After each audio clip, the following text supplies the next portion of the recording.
ago, we looked at God's family, and we noticed how God's family entails the Godhead, and the beings that are in heaven with God, the angels, the cherubim, seraphim, and any others that may be there.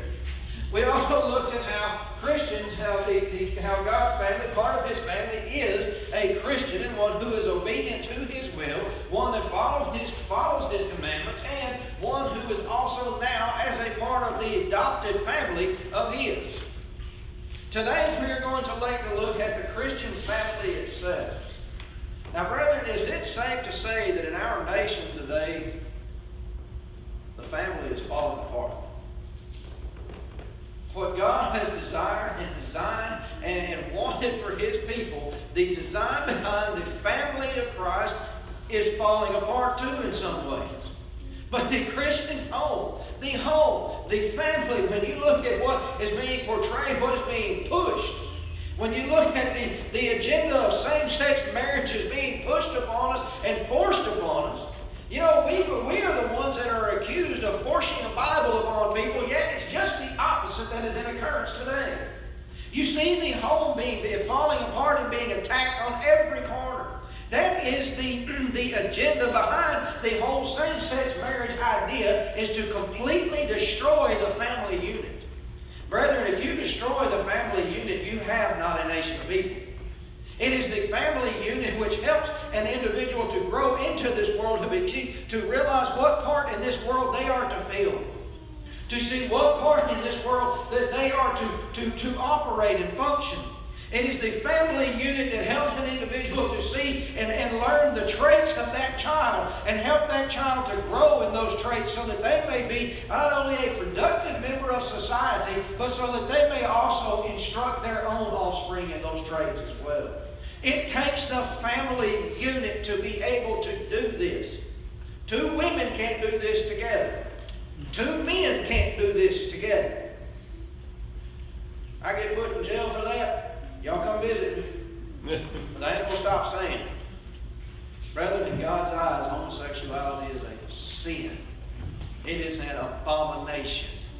And if you consider Revelation 22, those that would be on the outside of the gate, all those sinners, all those liars, all those adulterers, and the such like that are an abomination to His sight, they're not going to be in heaven's gate. And He declared quite frankly that that type of lifestyle is an abomination, plain and simple. Brethren, we cannot go that route. And going that route is causing the family unit to dissolve. God's intention for the family was one man with one woman for life. That was the intention behind it. And because of that one man, one woman for life, it's supposed to be displayed through that family into the families to come. Brother, I'm going to be honest with you. Sometimes sermons such as this, when you are looking at the family, the Christian family, sometimes they're not so hard. They are very easy. It's easy to encourage people to continue doing the same things that they have already been doing. But sometimes it's not so easy. Because brethren, I'm going to be honest with you, and I know you know this, but I have some preacher friends of mine that if they were to preach this same sermon that I'm going to bring to you today, they would be packing their bags tomorrow to find a new place to live. But I am thankful that to present a sermon such as this to this congregation is just in its aspect to refine our focus. It's an encouragement to keep doing what we've already been doing, to not give up, to continue to withstand the trials and temptations that this world has to offer. And it's with this idea in mind that we must begin our focus at home.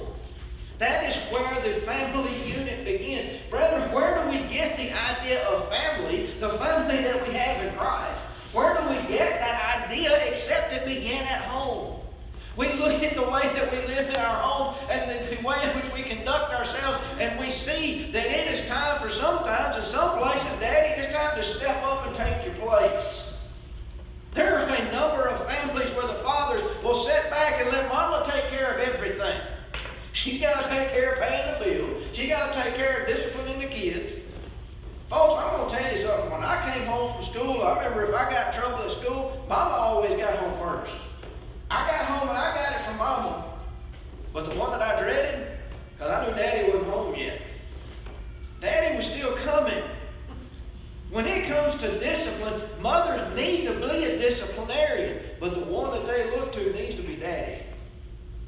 Because Daddy is the head of that household. Start with me in Genesis 3 and look at verse 17. And Genesis 3 and verse 17 going all the way back to the garden. God told Adam right there in the garden, because you have done this, now you're going to have to go out. Let's summarize it. You're going to be the one to go out and be the breadwinner. You're going to be the one that's supposed to go out and be the head of that family. You're the one that's supposed to be stepping up and taking charge. You want to understand why it was necessary to tell Adam to do this right then? Because just a few moments earlier he forgot. He forgot his role. When that slippery old snake was sitting before Eve and he showed her that fruit on that tree and talked about how pretty it was and how beautiful it was and how tasty it was and how wonderful it would be to be wise as God. You remember how the text describes it? Eve took of the fruit of that tree and she ate of it and she gave to her husband who was with her. You see, he forgot about the role. So here he is being reminded. Now he's being reminded, Adam, you messed up. So fellas, those who are the heads of our households, we've got to realize that we have to step up. We cannot live, look, when you look around our society right now, and how many single mothers are there out there right now because their husbands won't step up? They may be married. They may have that man living in the home with them, but he ain't daddy. Kids call him daddy, but he ain't daddy. Why? Because he won't step up. He won't put himself into the position in which he is supposed to be. You notice the way Paul wrote this in 1 Corinthians 11 and verse 3. He said, the head of man is of Christ, and the head of the woman is the man. That doesn't mean he's supposed to be the boss beating her over the head all the time. That still means that they are to work hand in hand. But the one that God's going to hold responsible for the direction of that household, fellas, it's you. It's me. My kids wonder from time to time, how come Daddy's so strict and Daddy's so stern? That's why. Number one, I want to see you succeed. Number two, God's going to hold me accountable if you do not. If it's because of me that you do not. So guess what? Daddy ain't going to stop being stern and strict. He has to. Why? Because he's been in your shoes. We'll address that in a few moments, but he's been in your shoes. Now what I need you to remember is, 1 Timothy 5 and verse 8, is that the father is supposed to be the one who steps up and makes the physical supplements for their home. He's the one who's supposed to be doing these things. 1 Timothy 5 and verse 8, Paul told Timothy in chapter 5 and verse 8 that if anyone does not provide for his own, if he does not provide for his own, and especially those of his own household, notice what he's done. He's denied the faith. You remember what Jesus Christ said in Matthew 10, 32 and 33?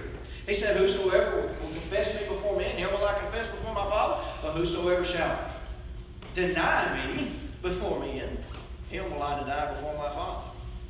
That way, as the head of the household, I must gain an understanding that if I do not step into the role that I am supposed to fulfill, then I'm looking for a Christ who's going to deny me before his Father. How do I know? As Paul said, one who would not do such has denied the faith. And in essence is worse, completely worse than an unbeliever. You know why? Because he knows it's right and refusing to do it anyway. Not only is the father of the home supposed to be, if possible, look, don't let this go to the point where you say, well, I'm not able to do those things, health or conditions or physical conditions or limitations or whatever, or have me in a position where I can't do that. So does that mean I'm wrong? No, it means you do the best you can with what you got. You do the best you can with what you've got. That's what you have to do. But I also need to understand, this is something that as humanity in general has been an issue. And it's been an issue I would have to gather from the days that Deuteronomy chapter 6 was even written. It's probably been an issue even before then. Otherwise, Deuteronomy 6 wouldn't have needed to be written. Ask yourself this question. Think about Think about the many husbands and wives that you are familiar with, that you have known in the Lord's church over the years. Now, out of that husband and wife, typically, this isn't the rule always, but typically, which one of the two is the spiritual leader of that home? Ladies, it's typically y'all. Matter of fact, if I was to look out in the assembly this morning, I would be willing to venture and say that there's probably 30% more ladies here than there are men. We have a lot of men who have not picked up the gauntlet to be the spiritual leader of their homes. Notice Deuteronomy chapter 6. What kind of leader are we supposed to be? In Deuteronomy chapter 6, Moses was preparing the children of Israel to enter into the promised land. And as they would enter into that land, there were some statutes and commandments that which they were to keep. And they were to always be taught of these things. Moses told them, he said in verse 7, you shall teach them diligently to your children. What does it mean to be diligent? To be diligent about something means doing it all the time. When I worked as a medic for 13 years, in order to keep that work going, I had to go through training constantly. Look, medicine's always changing. Something is always changing. I remember being a CPR instructor for several years. And then all of a sudden, one day, the Heart Association decides they want to change the way we're going to do it. I've got to tell you something, that was a hard change to make. When looking at all those changes in the way that I had taught this for years, and now it's a whole new animal. But see, that's what it means. You have to be diligent in that study and in that teaching. I had to be diligent in order to keep those things going, to learn those changes. Brother, when it comes to God's Word, we've got to be diligent in it. How many times have you read the Bible through and not seen anything new? Let me see your hand. Let me ask again in case you didn't hear me. How many times have you read the Bible through and not seen something new? You've read the Bible and not seen anything new? That's what I mean. How many times have you read the Bible through and not seen something for the first time you've ever seen it? You may have read this text 50 times over the years. But all of a sudden you read through it this time and you're like, wow, I never realized that before. Brethren, we have to be diligent in studying. Why? Because we're not going to see those things if we're not. You know, I could be living a life in sin and not even know it if I don't know what the book says. You remember what Paul said in Romans chapter 7? He said, how would I have known what sin was except the law said? That's the only way I know what sin is. The only way I know what right and wrong is. The only way by which I know how to choose. And Moses told Moses in Deuteronomy 6:7 that you shall teach them diligently to your children. You shall talk to them when you sit in your house. I know good and well that my kids get tired of hearing what the Bible says. Ask them. Go ahead. I know they get tired of hearing it. But guys, you're not going to stop here. Because that's the only way to teach him diligently in what he says.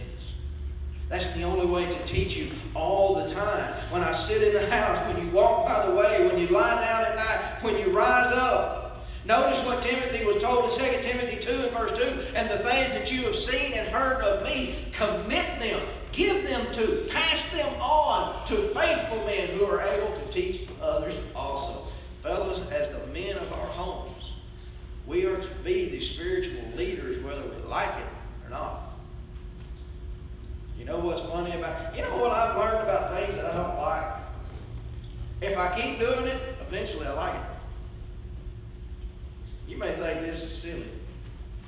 But I remember when I first started working at the fire department, there was a certain, we'll just say a snack. Okay, firemen love to eat. Well, there was a certain snack, and we had to make that every single day. Didn't matter which station we were at. We had 4 stations. Didn't matter which station we were at. We had a fresh batch of it every single day. There was a certain ingredient that I couldn't stand. I said, man, I begged them, would y'all leave that out? That is so terrible. They just put more in it. Next thing you know, I like that on everything. You may not like that you're supposed to be the spiritual leader of the home. But if you'll do it, I guarantee you will learn to appreciate it.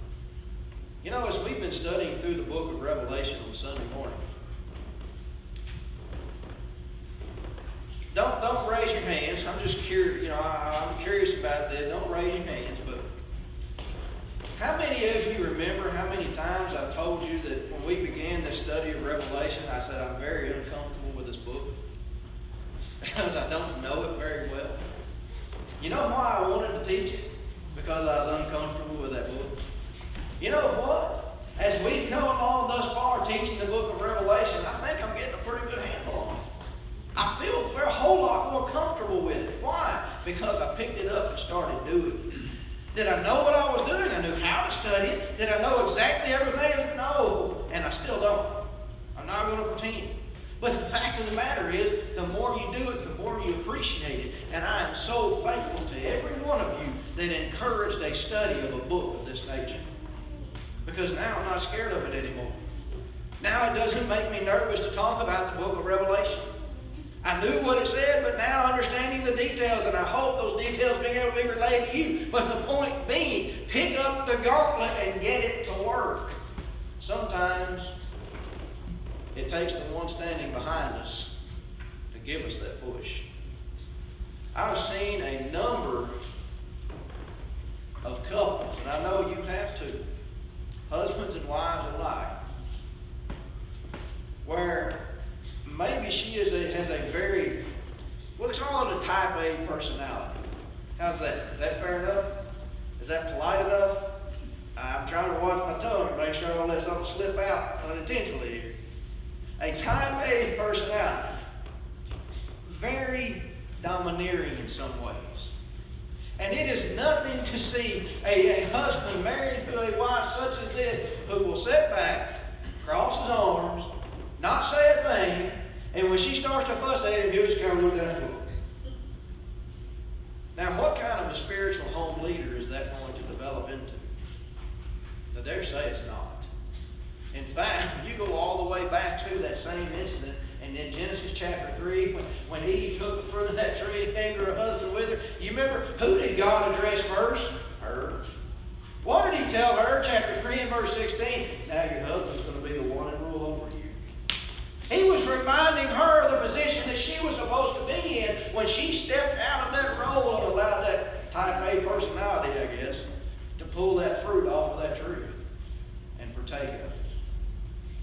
You see, sometimes it is that if a husband is not willing to step into the role that he needs to be filling, that woman that has decided to allow her life to be spent standing beside him, to encourage him to step into that role, then maybe, just maybe, we will begin to step outside the box that we have placed ourselves in sometimes.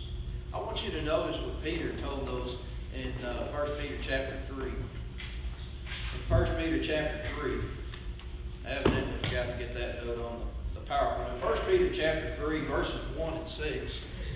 Now, understanding this is in reference to wives who were married to husbands who were not Christians. But the same rule still applies.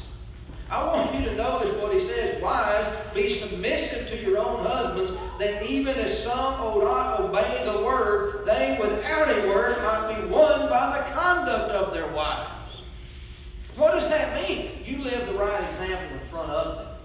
And maybe, just maybe, by living that right example in front of them, they will eventually be obedient to you. You know, I've heard some stories from my mom and dad. My dad was raised in the denomination. My mother was raised in the Lord's church. And when they married, my father was still not a member of the body of Christ. And let me tell you something. I remember hearing some stories of people getting angry and storming out and walking however many miles it was home, all because of a little temper flare-up. But I remember hearing some stories, and how those stories, how deeply, and I wonder sometimes, how on earth did my mom and dad make it? How on earth did they make it? By the example that my mother set before him, that my father eventually became obedient to the gospel. Those of you who have spouses at home who are not Christians, don't give up on them. Don't ever give up on them. Be submissive to your husbands and be the example before them, so that hopefully by your example, the obedience would come to them as well. Now, what kind of example is a wife supposed to set before? What does it mean to be submissive? Does that mean to just bow down at his feet and kiss his feet every time? No. I hope you don't do that anyway. I think that might be almost considered idol worship if we go far enough with it. But nonetheless, a husband and a wife are to be two, joined together. Remember what God said in Genesis chapter 3? Or Genesis chapter 2, rather? Or what Adam was recorded as saying, that a man should leave his father and mother and cleave unto his wife, and they two shall become one flesh. It's hard for two people to become one flesh if they're both going two different directions. But it's much easier.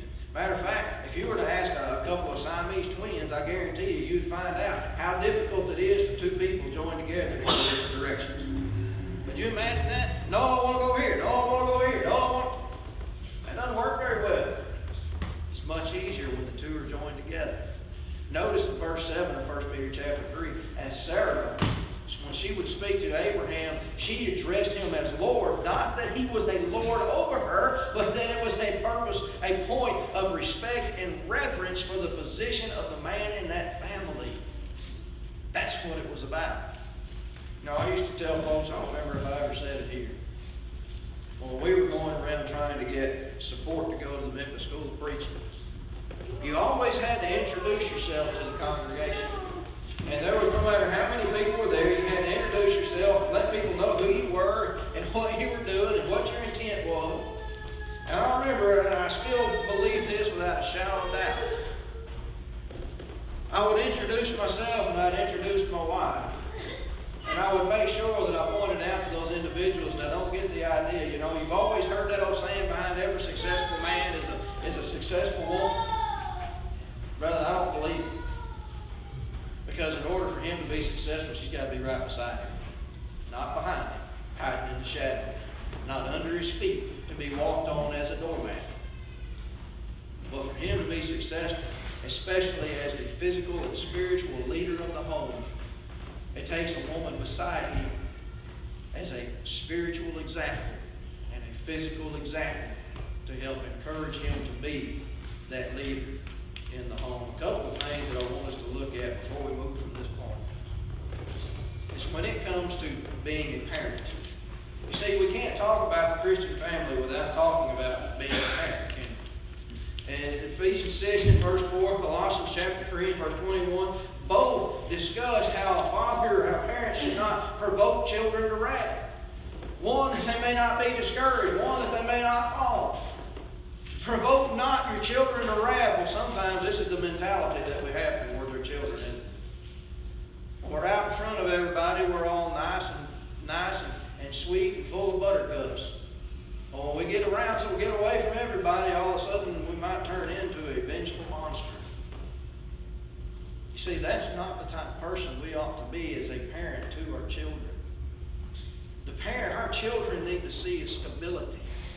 They need to see a consistency between mother and father in order for them to be raised in the nurture and the admonition of the Lord. Notice also, children have a responsibility too. Paul told those in Ephesus in Ephesians 6 verses 1 and 2, children, obey your parents in the Lord, for this is right. Now notice what he said. For it is the first commandment with promise. You know, I began to wonder once upon a time, what does that mean? The first commandment with promise. If you go back to Exodus chapter 20 and you begin reading through the Ten Commandments as they were recorded there in the book of Exodus in chapter 20, you'll notice that when you come to the specific commandment that says, children, obey your parents, you'll notice that it is immediately connected with a promise. And that promise is so that you may live long upon the earth. You know, at 16, 17, 18, 19, even 20 years old, young folks think they got it all figured out. We know everything. There's nothing you can't tell me. I've got every bit of this all figured out. No, you don't. No, you don't. I'm going to tell you something. I know every adult in this room has walked through the same shoes of their child. These two young men and that young lady right there, their mother and father have walked through their shoes. I see my sons doing some of the same things that guys, I'm not trying to pick on you and embarrass you. Please don't let it be that way. But I see my sons at times doing some of the same things that I did at their age, and I know where that took me. Fellas, ladies, understand. Your parents aren't there trying to beat you up. They're not trying to make you feel inferior. They're trying to be your lighthouse. You see, the job of a lighthouse is to sit on the shore and shine the light into the dangerous water so that the ships coming in can see those rocks and traverse those waters safely, and that is all your folks are trying to do. They're trying to help you see the dangers and the pitfalls that are in the way. Why? Because they know about it. They've been there. They see where those take you.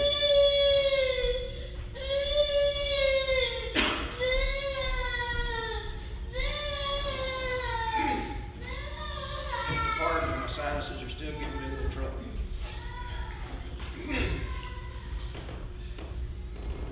Clint, would you get me a cup of water, please? He's got it. When you consider how a parent is to be to their children. You know, as I was scanning on the internet for a few minutes this week, I came across this photo, and I thought that photo tells a tremendous story. As a child is small and growing in this world, going to the point, and mother and father, while they are young and in their youthful stages, while they are young and in their youthful state, making sure that that child is taken care of, making sure that that child is led down the directions and the paths that he needs to go. But young folks, one of these days, your parents, they're not going to be so youthful anymore. They're not going to have the strengths that their body once had. And they're going to be dependent upon you to help them through their points in life. You see, that's what it means to be a Christian family. To put one another ahead of anyone else. But first and foremost, to put the Lord first. You put God first in every decision and in every way in which you walk through life, and you will see that your life will be blessed. You will see that your children's lives will be blessed. Brethren, not only does our Christian family exist in the home, but it extends to the brotherhood. And I can see that I'm going to have to look at the third point this evening. So we're going to take a look at that tonight at our 6 o'clock service. But let's look at this really quickly as we consider that the Christian family extends to our brotherhood. You see, fellows, as a brother in Christ, we have the responsibility to encourage, to edify, and to uplift one another. And I'm going to tell you, so I had a lot of friends I wouldn't say a lot of friends, had a lot of acquaintances in this world. A few people that you can call friends. Usually you can count friends on one hand, right? And have 3 or 4 fingers left over. Isn't that typically the way that works? Well, we have brethren in Christ, and it is up to us to edify and encourage one another. And I will tell you the truth. I get more edification and encouragement out of coming here on Sunday morning, Sunday night, and Wednesday night than at any other point in life. Ken Poindexter has said it so many times when he will get up and do the announcements on Wednesday night. This has been wonderful. It's been a shot in the arm. It's been what I needed to get me through the week. And I've heard a number of you say the same thing as well. For those who would not take the opportunity when the opportunity is available and the opportunity is possible and the potential is there to allow for edification and encouragement, you're missing out. You're missing out on a lot. because it definitely makes this world easier to get through. You see, brethren, 1 Timothy 5, 1 and 2, Paul told Timothy not to rebuke an older man, but to exhort him as a father. The younger men as brothers, the older women as mothers, younger women as sisters, with all purity. That's a sermon for another time. We don't have time to go that deep into it. But what we need to keep in mind is that we are to encourage and to edify one another. I'm going to tell you something. I know as my years begin to pass, I see some of these young guys coming up behind me, and I see some of the potential that is in them. And I see the excitement that is in them for Christ. That gets me excited. I can only imagine what it's going to be like when I get to my 60s and 70s and I see young men in their 30s and 40s taking the place where I am now, how exciting and encouraging that is going to be. You see, that is what we are to do with one another. Notice Titus 2, 1 and 2. But older men, be sober, reverent, temperate, sound in the faith, and love and patience. Exhort the young men to be sober-minded. This is to go on both sides. The older encourage the younger encourage the older, and that way we continue to walk hand in hand down this path called life as we reach toward that final sunset for the eternal sunrise on the other side of this life. But you see, our sisters, a lot of times, ladies, because of the instruction not to usurp authority, a lot of our ladies get the idea, well, that means I can't do anything but just sit in my pew and be quiet and be Miss Prim and Proper. That's not what he's saying.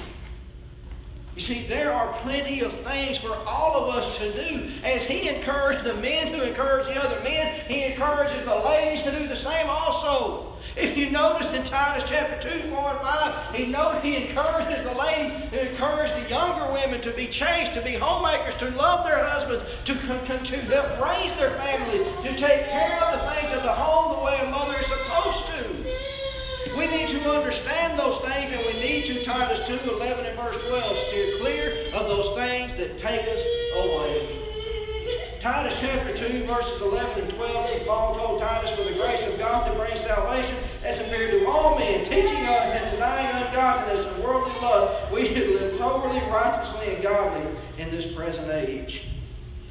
You know, there are some women in this world who get bent out of shape at the exhortation in 1 Timothy 2, 11 and 12.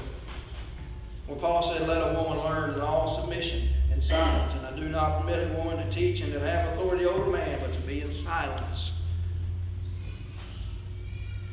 Those who are out there in the denominational world today are taking up this idea that the emerging folks are starting to teach. I want to read a comment to you regarding that passage. One gentleman is quoted as saying, how could Paul have written something so unrealistic, so apparently misinformed, and even mistaken? Brethren, I challenge that the one who made that comment is the one who is unrealistic, the one who is misinformed, and the one who is mistaken. We need to understand that in the brotherhood we have our roles to fill. It's not that a man is better at doing something than a woman is, or that a woman is better at doing something than a man is. That has nothing to do with it. It has to do with this is what God said to do, so we're going to do it. We're going to do it. You see, when I think about the Christian family, it begins at home. But the family doesn't just stay at home. It extends to the brotherhood. Tonight, I'm just going to throw that on the floor. Tonight, we're going to take a look at how being a part of the Christian family involves fellowship. In some ways, it involves fellowship with, and in some ways, it involves fellowship withdrawal. And we're going to take a look at those things tonight. But this morning, I want to ask you, there's a song that we sing from time to time. Typically, we sing it as a closing song, sometimes as an invitation song. And the words of the song are something similar to, are you ready? Are you ready? Are you ready for the Lord to return? Are you ready to hear that final trumpet sound? Are you ready to see the clouds roll back as a scroll? Are you ready to stand before